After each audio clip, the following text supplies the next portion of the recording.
Definition: a function is increasing on an interval I if f of x sub 1 is less than f of x sub 2 to all x sub 1 which is less than x sub 2 in I.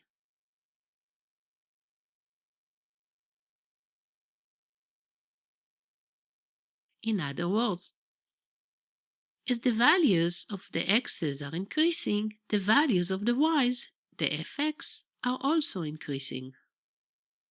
If you trace the graph on I from left to right, you will have to go up. And that's why we are going to use this slanted arrow to note that the function is increasing. Example: if you observe the graph of this function, it is increasing here and it is increasing here.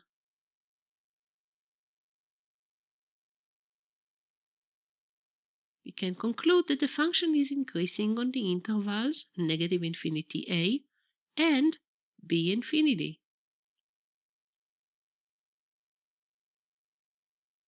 Definition: a function is decreasing on an interval I if f of x sub 1 is more than f of x sub 2 to all x sub 1 which is less than x sub 2 in I. In other words, as the values of the x's are increasing, the values of the y's are decreasing. If you trace the graph on I from left to right, you will have to go down. And that's why we are going to use this arrow for decreasing. Example: in this example, you can observe that the function is decreasing on the interval AB.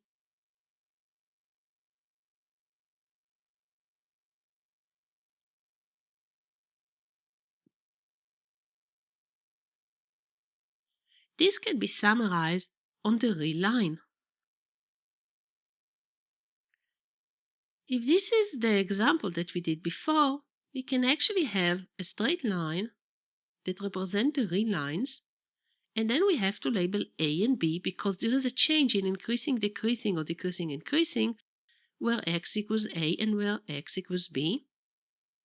And we note that the function is increasing between negative infinity to A, it's decreasing between A to B, and it is increasing between B and infinity. Let's observe some facts. Look at the tangent line at x equals A, and look at the tangent line at x equals B. Both of those tangent lines are horizontal. The tangent line where the function changes from increasing to decreasing or from decreasing to increasing is horizontal. Because this is a differentiable function, we can know that the derivative of the function at x equals A and at x equals B equals to 0. We also can notice that when the function is increasing on the interval, the slope of all the tangent lines to the curve in I are all positive.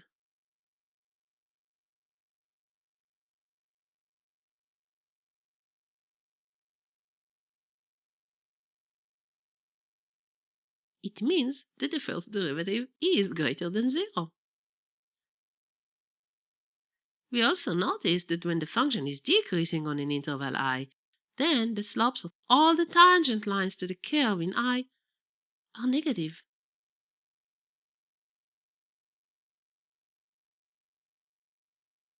It means that the first derivative is less than 0.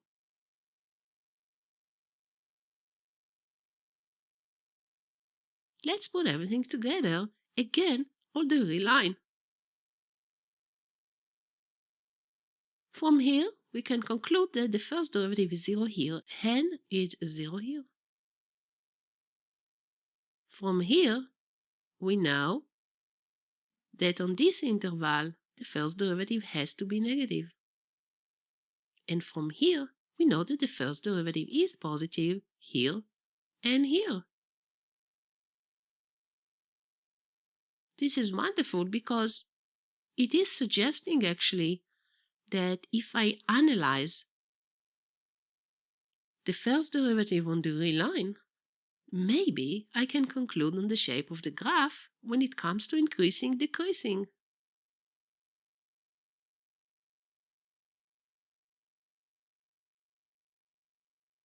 So now I would like to put it together like this.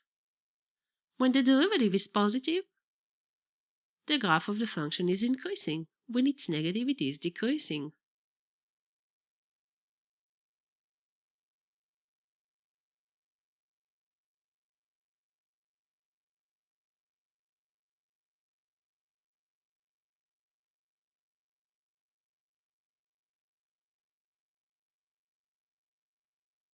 We also get more.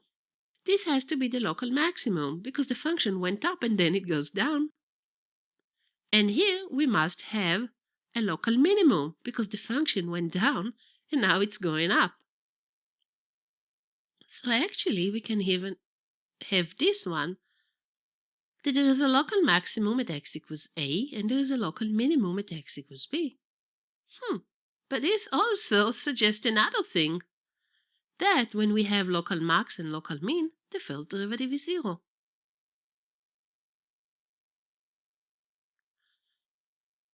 We also notice that if the first derivative changes from positive to negative at x equals a, then there is a local maximum at x equals a. Look at the change.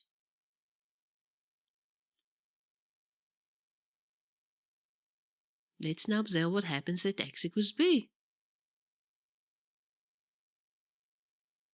If the derivative changes from negative to positive at x equals b, then there is a local minimum at x equals b, exactly as here and exactly as here.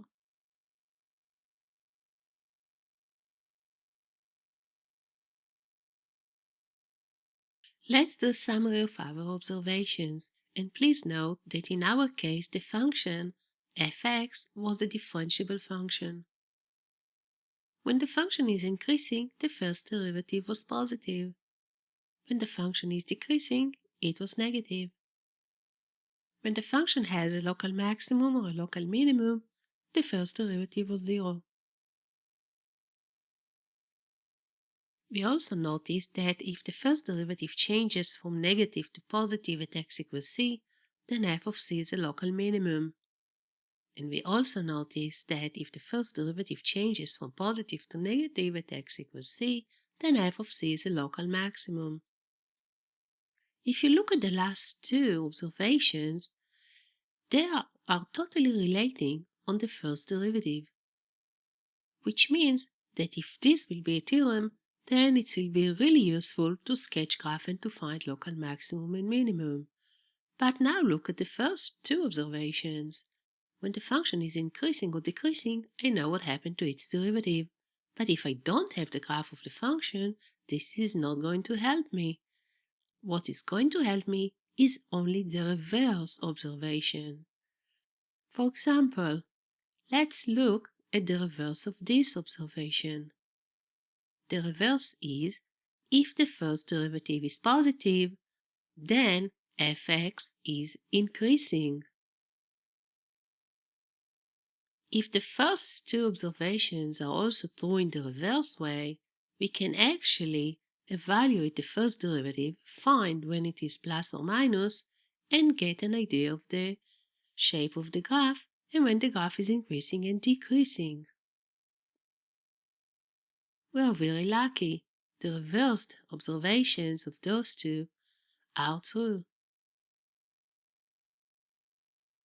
Also, these two observations are true. The only thing that cannot help me is the middle one here, because I already know that there are some cases for which the first derivative at c is 0, but c is neither a local maximum nor a minimum. It means that the reverse observation of this one is wrong. Let's summarize then that the reverse observations of the first two are true, and the last observations are true. They are theorems called tests because they test for a specific thing. Here is the first test, increasing-decreasing test. If the derivative of the function is more than 0 on an interval, then the function is increasing on that interval. If the derivative of the function is less than 0 on an interval, then the function is decreasing on that interval. Example, let's find where the function f(x) equals x cubed plus 1.5 x to the power of 2 minus 6x minus 1 is increasing, decreasing. First, we need to find the first derivative. We differentiate the function and we write the answer as product of terms. Now we are going to do analysis on the real line for the first derivative. The analysis on the real line will tell us when the first derivative is positive and where it is negative. We can see that it is 0 at x equals negative 2 and it is 0 at x equals 1.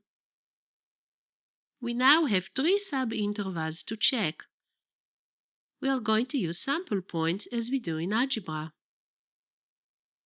Between negative infinity and negative 2, we can choose a sample point x equals negative 3. We will substitute this in the first derivative. I don't care about the specific answer, I only care to see if the sign of the first derivative at negative 3 is a plus, which means it's more than 0, or a minus, which means less than 0. Here we got plus. Between negative 2 and 1, I can take x equals 0 as a good sample point. We will substitute 0 in the first derivative, and we get that the sign of the first derivative is negative when x equals 0. Now we are doing the last segment between 1 to infinity. A good sample point is x equals 2. We will substitute x equals 2 in the first derivative, and again we do not care about the number, but you can see that it's 3 times the first term and the second terms that both are positive, and we get positive. Now we are going to use the increasing-decreasing test. It tells us what? That here the function is increasing. This tells us that it is decreasing here. And this one again is increasing.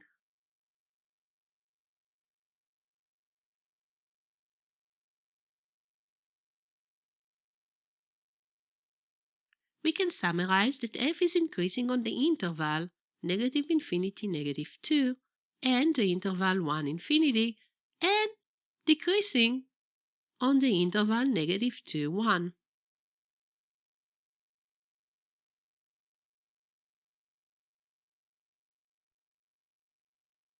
Here is another test, the first derivative test. Let's see be a critical number of a continuous function f. If the derivative of the function changes from positive to negative at x equals c, then the function has a local maximum at x equals c. If the function changes from negative to positive at x equals c, then the function has a local minimum at x equals c. And if the first derivative does not change signs at x equals c, then there is neither a local maximum nor a local minimum at x equals c. Example, we are back to our favorite function of the day. And let's apply the first derivative test. There are 2 critical numbers, x equals negative 2 and x equals 1. If you noticed here, the first derivative changes from positive to negative. So this is the local maximum.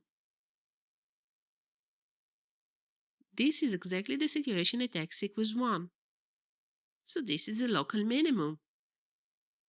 You like to observe and see that we really didn't had to use the first derivative test, because the arrows already suggest that you go up and then you go down. So x equals negative 2 is a local maximum.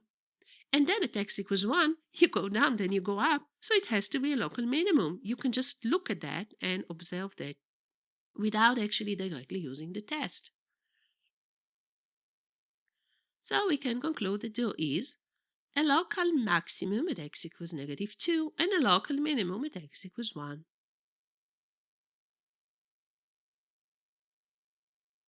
Example. Find where the function f(x) equals x cubed has a local minimum and/or a local maximum. Here is the first derivative. We can observe a critical number at x equals 0. Let's do the analysis. It is 0 at 0, and it is positive here. You can take a sample point like -1, and you get that this is positive. And here you can take 1, it is positive. So the function is increasing here and also increasing here. And there is no change at the sign where x equals 0, which is the critical number. So we can conclude that there is neither a local maximum nor a local minimum at x equals c.